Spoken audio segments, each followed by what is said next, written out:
In these disjointed pandemic times, it is good to see some synergy in El Paso, Texas. And we're going to talk about one of the organizations that's really brought a whole lot of synergy to the Sun City. We're talking El Paso Rhinos hockey and El Paso, alias Hockeyville USA, with Rhinos head coach and CEO Cory Herman. I'm Duke Keith. This is El Paso Townsquare.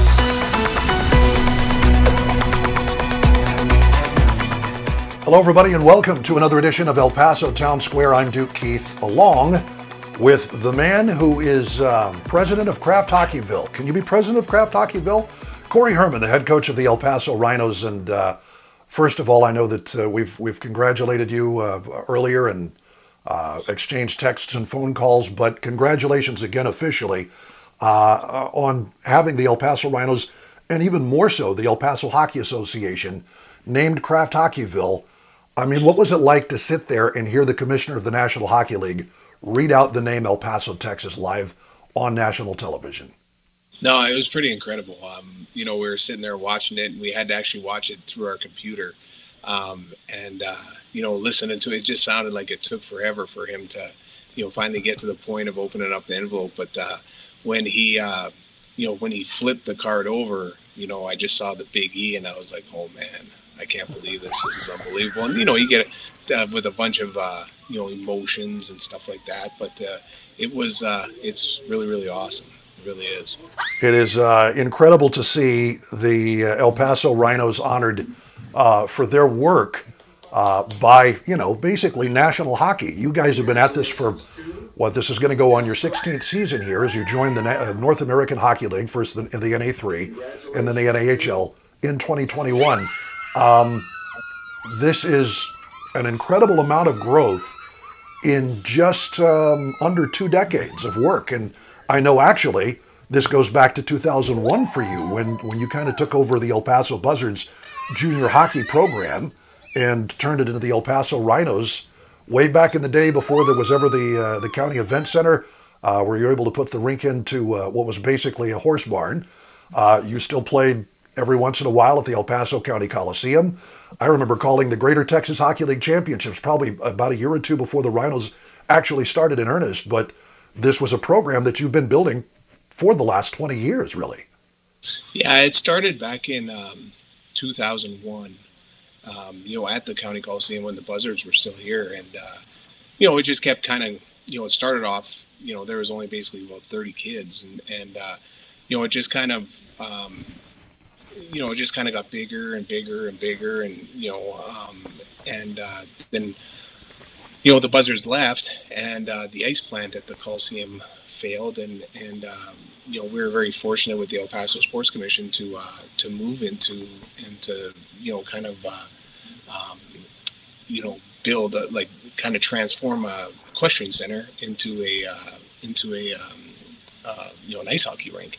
And, ever since we kind of moved over there, our programs went from, kind of scheduling around concerts and concerts and monster trucks and rodeos and stuff like that to where we could be open, when we're open from, we're open from September to May. But when you're open 7 days a week, your programs really start to grow. And one of the reasons why we brought the Rhinos to El Paso was to help grow our youth hockey program, because when the Buzzards left, we really didn't have, a hockey team or someone to help us promote hockey in El Paso, because it's very difficult. You have baseball and you have football and soccer. Those are your 3 biggest sports in El Paso, and to really promote hockey, you need kind of like a hockey team to kind of, help you with that. And that's one of the reasons why we brought the Rhinos. And I remember back then, when we're talking about junior hockey and different things like that, the Western States Hockey League was the league that fit perfectly, with us kind of still building, in an arena. The Western States Hockey League fitted perfectly. We always wanted to be in the North American Hockey League, but it took us basically 14 years to do it, just because of the level of talent that you have to recruit and just it's a very big deal to get into that North American Hockey League, and and as we were kind of going year by year by year, it was like, okay, well, we're not ready yet. We're not ready yet to make that jump. And then I think it was like 2 years ago when we went on that like 30, I'm not sure exactly the amount of games, but like, I think it was like 30 or 31 sellout streak we had. I kind of, we're kind of sitting there thinking like, man, I think we're ready to do it. And then last season, throughout the whole season, we're like, okay, let's start putting things together. And then, back in, I guess in June, we finally were voted in, and, we're super excited. It's going to be awesome.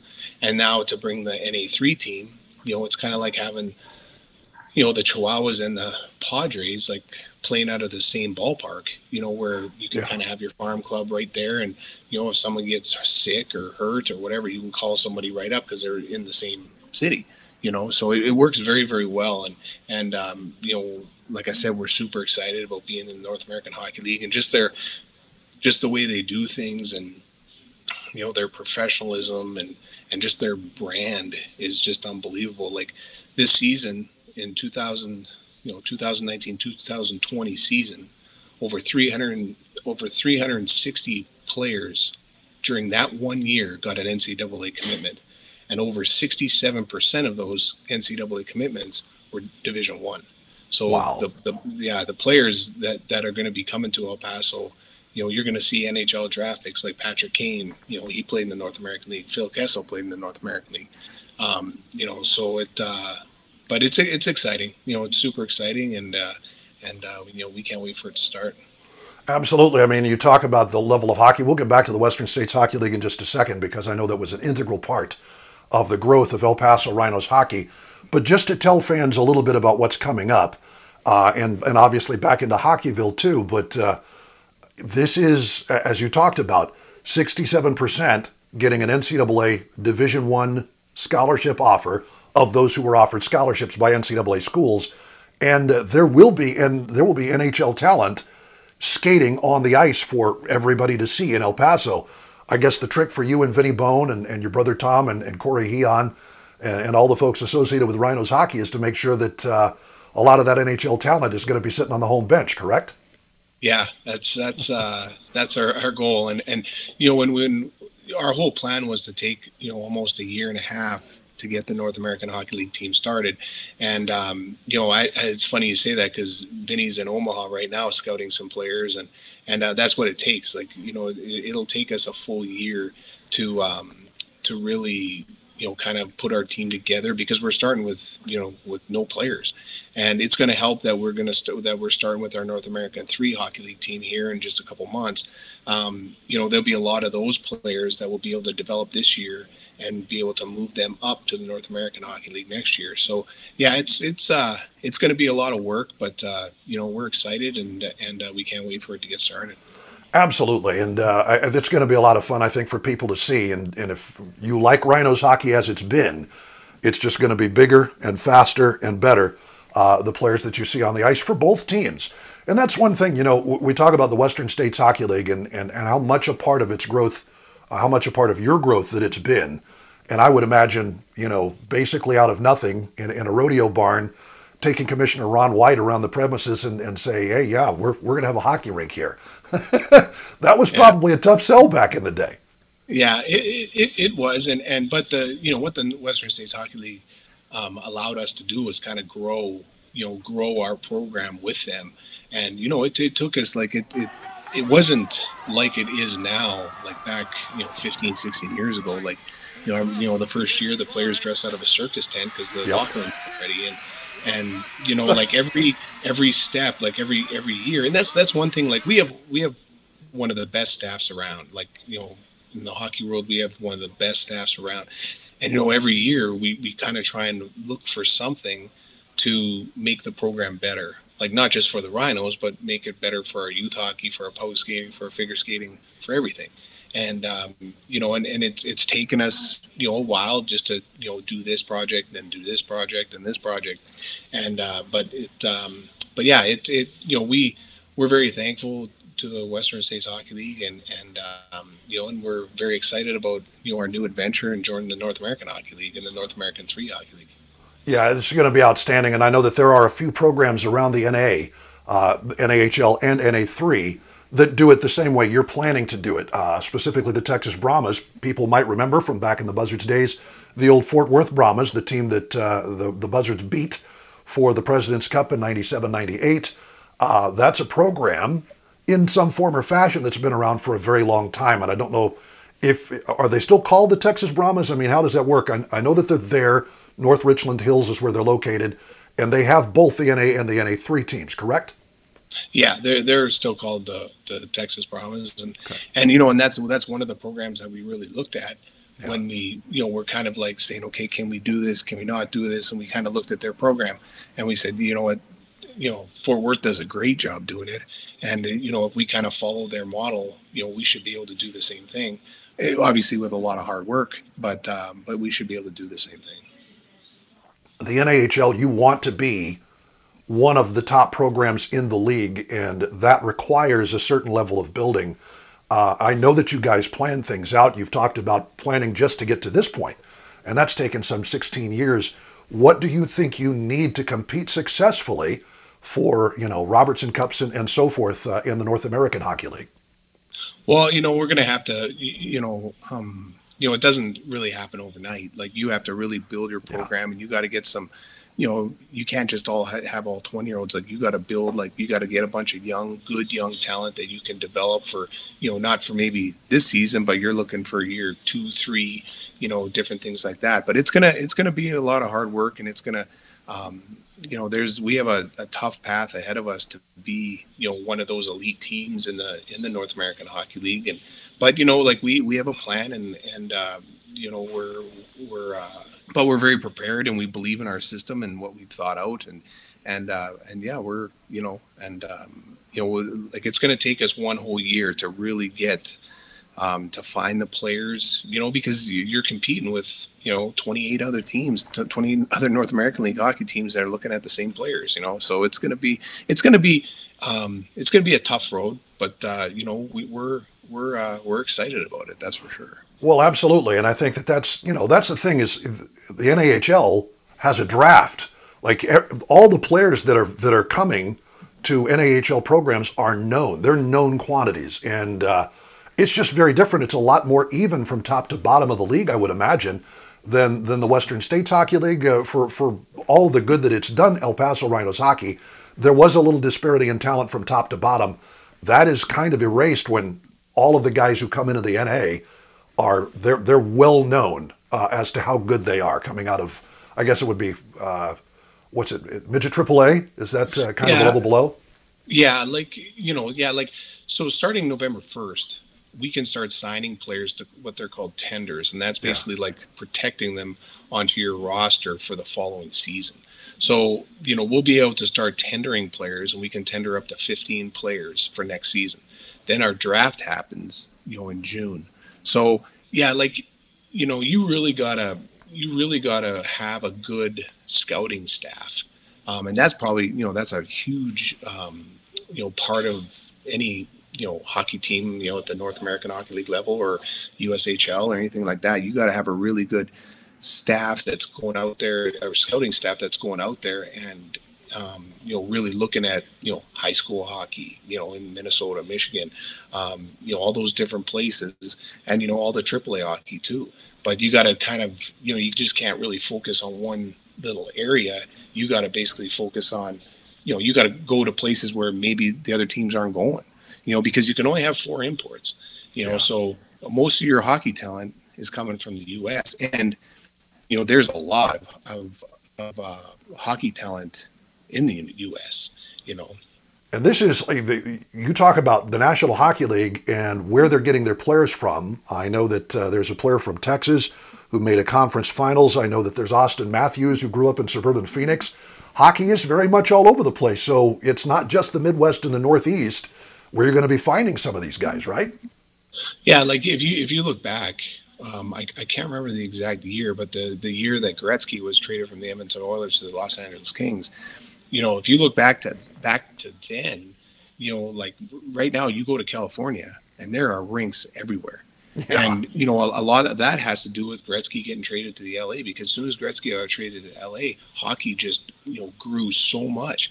And then you look at Dallas, when the Minnesota North Stars, moved to Dallas, the Dallas hockey programs, just like there's rinks upon rinks in Dallas. And it's the same thing with Phoenix. When the Coyotes moved to Phoenix, all of a sudden there's all these different rinks. So yeah, like hockey is, getting into different areas. And now, now if you look at, I think it's not next year, but the year after, with the team going up to Seattle, that whole Seattle program is gonna really grow. So, hockey's getting to be all over the place now, and you have to find talent. You got to basically you got to be that guy in the rink that nobody else is in, looking at, man, this kid that's 14, when he turns 16, 17, he's going to be really, really good. And you basically have to go backwards and start scouting guys that are 13, 14 years old and just keep watching them, and then those are the guys, because, everybody's scouting the best 17 and 18-year-old players, every single team. But you got to kind of work backwards and say, okay, we're going to scout these 14-year-olds because in 2 years we think that they could be, really, really good. And you start scouting them even then. So, you kind of always have a plan. Like you have obviously a 5-year plan, a 3-year plan, and a next year's plan. But in your 5-year plan and even your 3-year plan, you're going to have a bunch of, 13, 14-year kids that you're looking at right now. That's amazing to think about, the level of planning. And I guess it's wonderful to have somebody like Vinnie Bone back in the fold. Here's a guy who played under you, went on to college coaching, has coached in the U.S. Hockey League. That's Junior A Tier 1. These are the guys who are almost guaranteed college scholarships, if not looks by the pros, in the United States.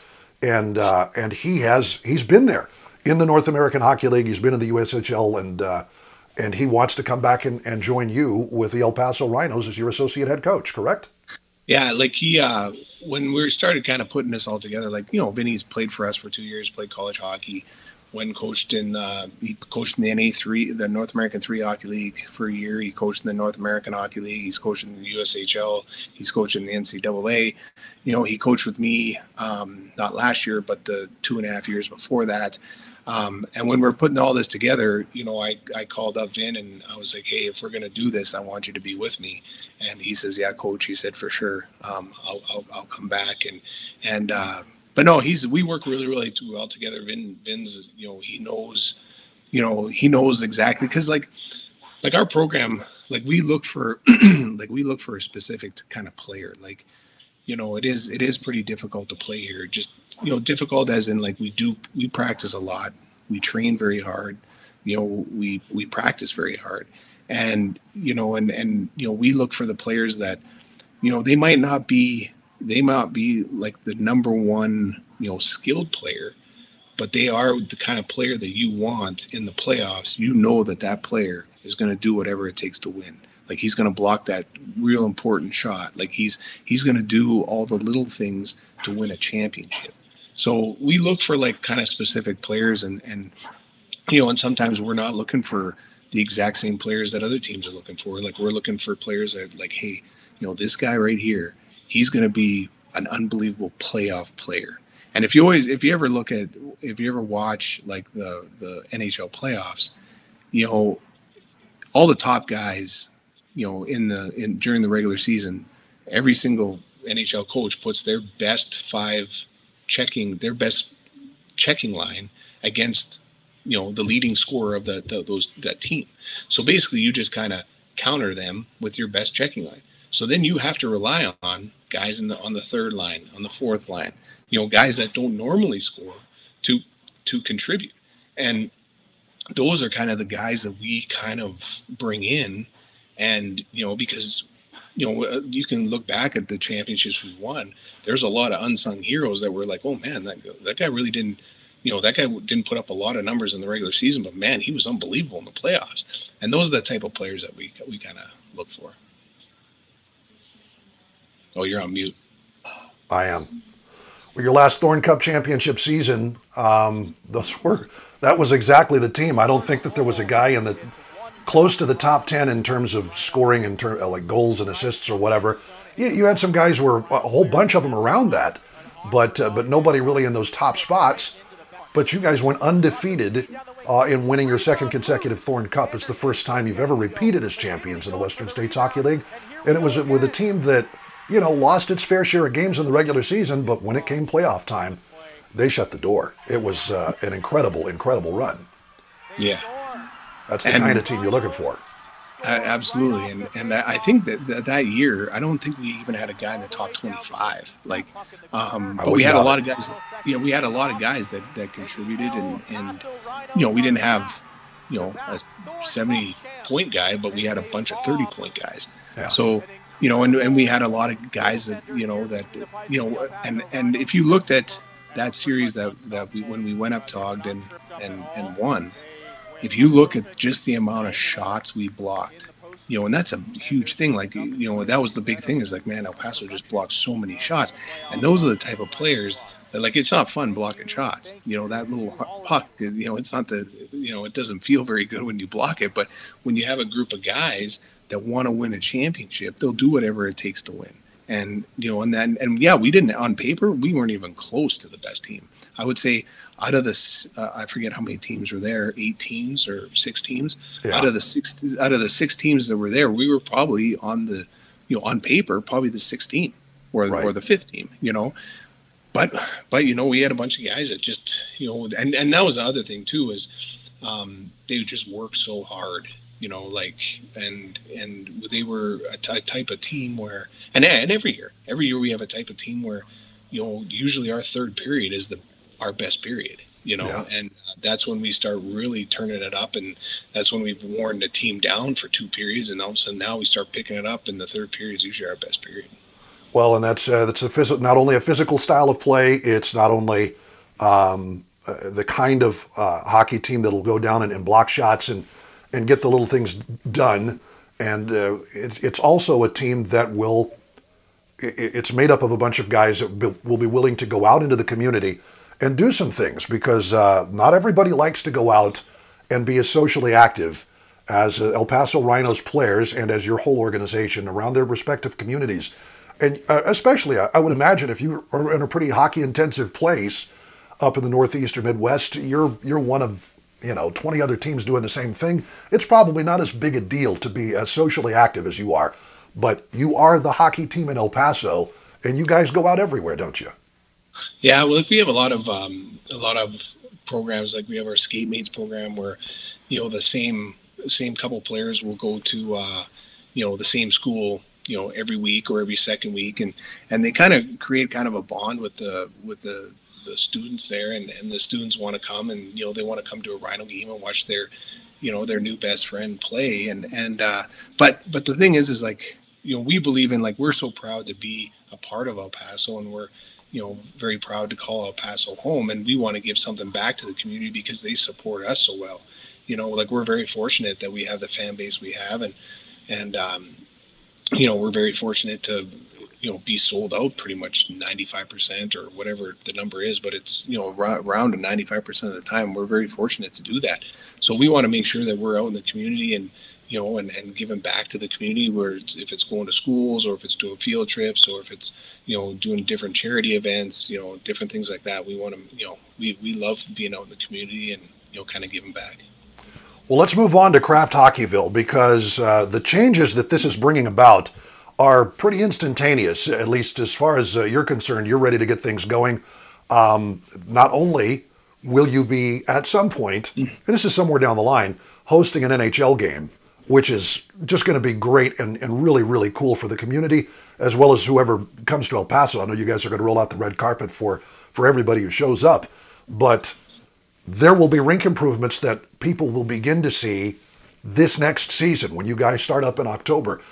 Talk about some of the things that you're already doing with that $150,000 that I guess it's basically El Paso County and the Sports Commission that gets the check, but it goes straight back into the rink, because that's what it's for, is rink improvements. Yeah, like they'll be they give us the money, and we're looking at the different upgrades we want to do to the rink. Obviously, like the roof. The roof. There's really nothing wrong with the roof. The roof is just basically when the building was built, it was built to basically have livestock events, rodeo events. So there's a lot of vents on the top of the roof that basically are there to let the dust out, so it's not too dusty in there. Well, when you have an ice rink, you want to make sure that everything's sealed up.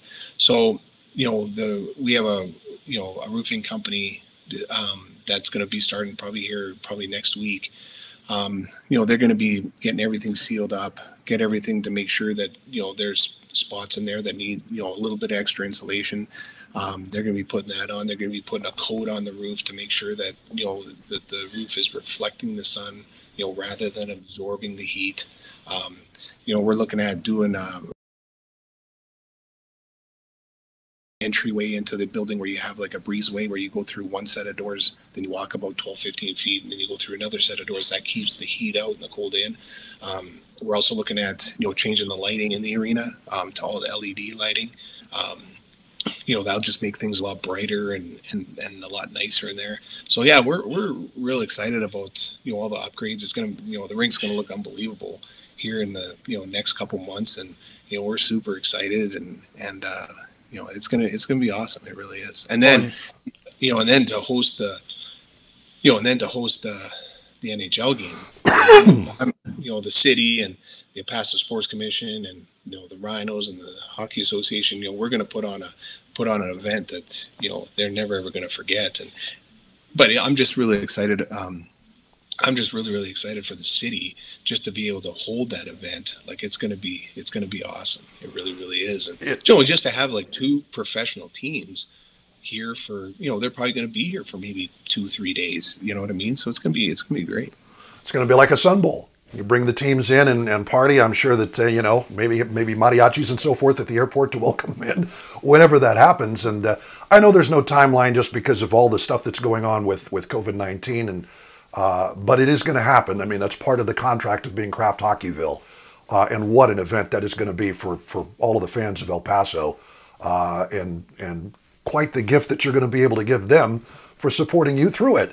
I would be curious, and I know that they probably don't tell you, voting results.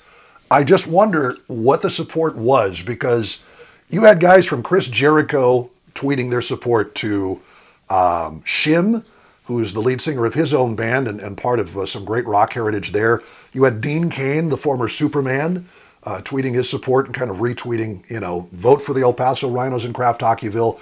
You had all of this, celebrity support, in addition to a lot of people in El Paso to kind of get out the vote.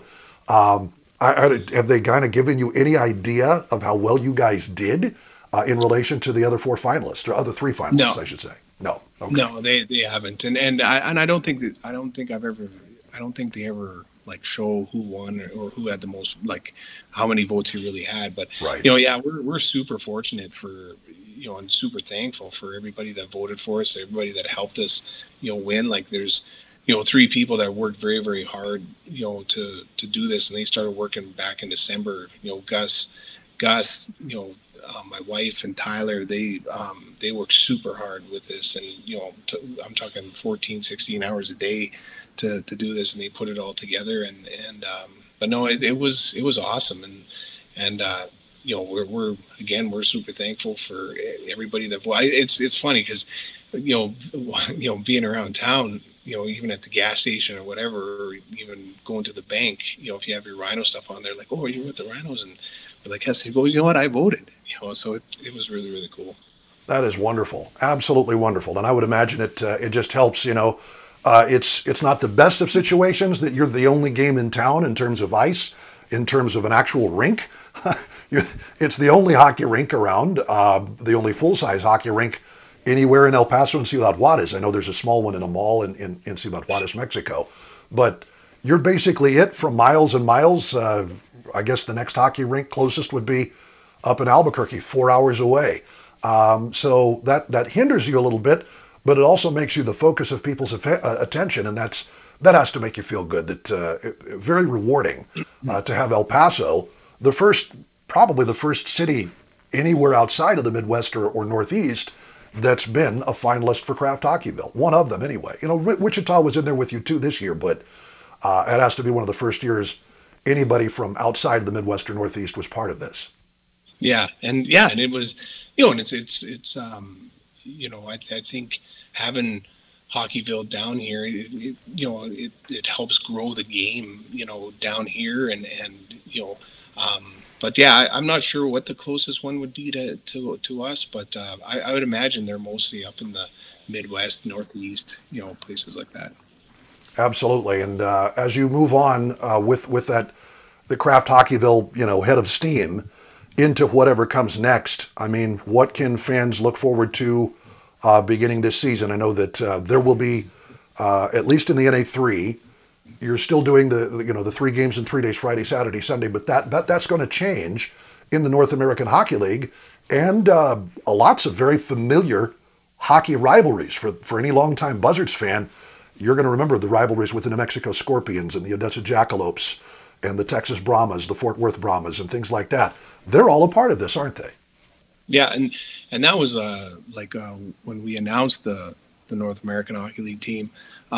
If you remember the old Buzzard days, like if you kind of look at our division, you'll kind of see a lot of the old teams like Albuquerque, Odessa, Amarillo, Fort Worth, Corpus Christi, Shreveport, all those different teams. And the other cool thing about the North American Hockey League too is that they only play on Friday and Saturday nights. So with us having a lot of close travel partners that that normally we don't have, like in the past 15 seasons, we can do a lot of home and homes. So maybe on Friday night we travel to Albuquerque, play a game there. Booster Club gets a couple fan buses and we go up there and play. And then Saturday they either come back and play us, or maybe we play Odessa at home on a Saturday night. So yeah, I think our fans are going to be really excited about that. Like, be able to have the home and home games, or just the Friday and Saturday games. But yeah, and I think also getting all those rivalries back, like with all those teams that are in our division, I think it's going to be a lot of fun. It really is. It's going to be, I think, it's going to be wonderful for the fans, and I think that it's really a testament to the work you guys have put in over these 16 years just to get here, from the beginning of the El Paso Rhinos. But I mean, we talked about it, the Hockey Association goes back to the early 2000s as well, and you've had lots of people like your old teammate Cory Herman, who's now the general manager, your brother Tom, who came a few years ago, Dave Herman, your other brother, who is off building things in Abilene these days, and was part of the Rhinos program from the very first. He was in town. And then you talk about people like Tyler DeLoach, who grew up an El Paso Buzzards fan as a little girl, went to Georgetown. While she was at Georgetown, basically became your director of hockey operations and put together a lot of the graphics packages you see on the Rhinotron and all the television stuff and the media outreach. That was all Tyler. And she would spend her weekends coming back on her own dime to come to El Paso in her hometown. Right? She wasn't like a remote campusing from El Paso to Georgetown. She was in Washington, D.C., would fly back. She has her degree, and the first thing she does is she wants to come and be a part of your program. That just speaks to what has been built here over the last 2 decades. Yeah, and we always talk about that, like all the different people that helped us, like back when we very first started the Sports Commission, helping us and believing in us, and my brother Dave and Tom and just all the different people, like and Tyler too, like coming back, and she was like you said, just going back and forth from Georgetown when she was getting her degree. But it all goes back to like having a good team. And, like I said all the time, like, I give hats off to our staff, because we have one of the best staffs around, if not the best. And, I'm very thankful for that, because, the program wouldn't be where it is today if we didn't have, an unbelievable staff. And you can even look back to, like yourself as our play-by-play guy. Like, everybody always gives us so many compliments on you, like that, you're the best in the WSHL. And you go to look back and, like our bus driver, Troy. Like, our bus driver, Troy, is one of the best bus drivers around. Like, then you look back at our off-ice crew. Our off-ice crew, we get compliments all the time that you guys have the best off-ice group around. And then you look back at all our housing families. We get so many compliments of how great our housing families are. And and then, you look back and all our fans, and if we didn't have the fans, like I talk about that all the time to a lot of people that, when you're trying to recruit a hockey team, especially junior hockey team, like the fans really, like are such a big part of recruiting, because, you know, when you're recruiting a junior hockey player, like, you know, when they see videos and they see stories about, you know, sellout crowds and playing in front of a big crowd, you know, the fans are such a big part of us recruiting. And just every little part, like, you know, like yourself and the off-ice crew and our great housing families and our bus driver and just everybody, you know, everybody, we just try and put together the you know, absolute best staff. And I truly believe we have the best staff. Well, it's been an honor to be a part of that, and I appreciate you asking me back in the day to do this. And you know, back when it was not video, it was just we were basically doing a webcast on audio only. It's a wonderful thing to get to be a part of El Paso hockey, and in such a unique setting. I don't think a lot of people thought much of El Paso as a hockey market. But you talk about the NBC Sports Special, when you did the exhibitions with the Mexican junior national team, and getting the attention of NHL.com and Bill Douglas and Anson Carter with NBC Sports and the NHL on NBC. You see him every night. He's a studio host virtually every night. They have the NHL on NBC. You can watch that guy. He came to El Paso. He absolutely loves it and can't wait to be back when they do the Hockeyville thing and bring the NHL teams here. You've built a following, and it's just rewards for putting together the class program that you have from top to bottom. I'll tell you what, that NBC Sports thing, I think, really, really helped tell the story properly of what hockey means in El Paso, and the roots that you guys have really laid down here. Yeah, and I think so too. Like it's been, you know, it's been tough. Like it's been, you know, we kind of basically, you know, every year just try to make the program a little bit better and to try to make, you know, like the arena better and you know, different things like that. Like we didn't, like I said before, like the arena didn't really start how it is right now. It's been like every year just one more thing and one more thing and one more thing. But it's like I said, like it's been a lot of hard work from a lot of people to make the program what it is today. You know, and again, like I'm super thankful to everybody. But it's been a great run. That's for sure. It's been awesome. It really, really has. Well, as it moves into its third decade of existence in some form or fashion, El Paso Hockey Association and the El Paso Rhinos really making a statement as becoming Kraft Hockeyville for 2020. And that speaks not just to the Rhinos, and we've talked plenty about them, but you talked about the Learn to Skate and skate mates and figure skating and all the different things that happen, activities on the ice and things you're a part of. That's what it's about. And allowing the rink to maybe stay up and running a little bit longer with the roof improvements too. That's something else. You know, it gets awfully hot in El Paso in the summertime, but the insulation is going to help you maybe keep things around a little longer for people to be a part of stuff. Yeah, hopefully, you know, I think like a lot of all the different rink improvements that we're going to be doing for Hockeyville really they don't really benefit, like they do benefit the Rhinos, but they really benefit all our other programs that we do in the rink. And what a lot of people don't understand is that, you know, the Rhinos really aren't the big thing in the arena. Like, you know, the Rhinos only play on, you know, 24 nights, but the rink is full, you know, from, you know, Monday morning to late Sunday night every single week.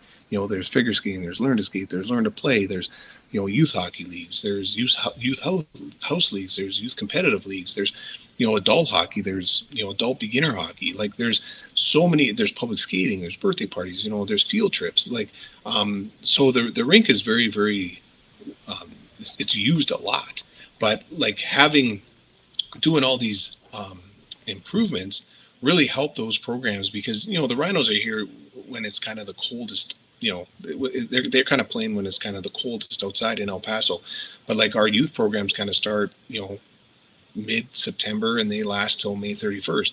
And in those kind of months, it kind of does get a little bit warmer. And with all these improvements, it'll keep the ice, you know, in better condition and will help those programs. You know, having better ice in those times, you know, could also lead to having more youth hockey tournaments, you know, in late May. You know, like we talked, and we're going to have our very first Rhino tryout camp. And that's one of the other big things about the North American Hockey League, is that you have these big tryout camps where you host one, and there'll be 300 to 400 kids travel from all over the United States, Canada, and Europe to come try out for your team. And we're going to have one here pretty much. I think it's going to be at the kind of the end part of May. It's going to go basically Thursday, Friday, Saturday, Sunday. So we're going to have like 300 to 400 kids, probably around 350 kids, come to El Paso, stay in hotels, eat at our restaurants, all that stuff, 300. And they're all coming, they're all individuals, and they'll be here for a good 4 to 5, 6 days maybe, because they have to fly here, 6 days to come try out for a team. And, and that's going to help the community as well. But that's one of the things, with the North American Hockey League, you have those big tryout camps and stuff like that. So that'll help our community. And, doing these improvements, the ice is going to be really good at the end of May. So we're able to have, that big tryout camp. So yeah, it's going to be awesome. Like, like our Learn to Skate, and all those other programs like figure skating and the youth hockey, they grow every single year. And one of the things I think is that the reason that they grow is because everything kind of works together. Like, the Rhinos help out the youth program, and they also help out figure skating, because, when someone sees the Rhinos or hears about the Rhinos, they're like, oh, there's an ice rink in El Paso. I want to go down there, and, my daughter might want to go figure skating, or my son might want to try youth hockey.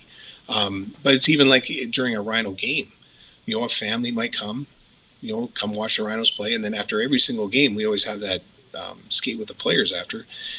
And, their son and daughter might want to go skate with the players. Well, they might have a really good time skating with the players. And then they're like, Mom, Dad, we want to go public skating. They have public skating next weekend. So then they come public skating, and then maybe they want to have their birthday party here. And then when they have their birthday party here, maybe they, run into a player or a figure skater that is figure skating. And they're like, well, you know what? I'd like to try youth hockey, or I'd like to try figure skating. So all of a sudden, everything is kind of working together and then it also works in the reverse.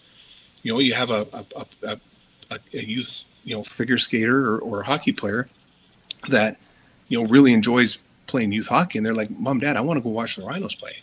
Yeah. And then also that also helps with Hockeyville, where, I don't think we would have won Hockeyville if we wouldn't have had all our youth hockey players, all our figure skaters, our Learn to Skate people, like all our adult hockey players. I don't think we would have won Hockeyville if we wouldn't have had all those people either. So it kind of, everything, it's kind of like helps, everything helps one another. You know what I mean? Sure. There's a definite synergy at work in this whole thing. And I think that it's speaking from experience as a club volleyball dad from back in the day. I know that those youth tournaments bring in some serious money for when it comes to, hotels and meals and families coming down to participate in that kind of stuff. And the more of these you get to throw, especially with the tryout camp included, the better it is for really the whole city of El Paso. And that really does build a kind of a synergy. It's pretty cool to see. Cool to see. And as you guys get ready for this next season, I know that people are anxious to see the schedule and so forth. And I know that there'll be social distancing, but as we wrap things up, talk about what people are going to be able to maybe be a part of, even if they can't come into the arena, just depending on social distancing guidelines and where, the novel coronavirus is in El Paso when you guys do start up. Because I know you guys are planning some things to kind of help things out and maybe, take a look at Rhinos hockey from the parking lot. Yeah, like that's our plan. Like if we can't have, like our normal crowds inside the rink, we're going to basically host the biggest drive-in hockey theater you've ever seen. And, we want to kind of create that same atmosphere like what you're used to coming inside the rink, where you'll experience the same kind of thing outside the rink, where, this will be the same promotions and the same big videotrons and we'll be broadcasting the game outdoors and the concession stand and the merchandise stand and different things like that. But what we also want to do for the players is to be able to somehow have the sound of the crowd outside that the players can kind of hear it inside. You know, because I'm sure everybody outside is going to be pretty loud, just like they are inside, and we want the players to be able to hear that. We have plans where we're going to have like cameras that the big cameras that are up, like real high up in the air, that they can kind of show the players like the everybody that's in the parking lot, and get some really cool like camera views and different things like that, and try and make it as awesome as possible. Well, and it's I know that people will show up, and that's not necessarily true of every junior hockey team or market. It is certainly true in El Paso, and this energy continues. You give back to the community gives back to you, and that's the way it's going to be going into the third decade of El Paso Rhinos hockey.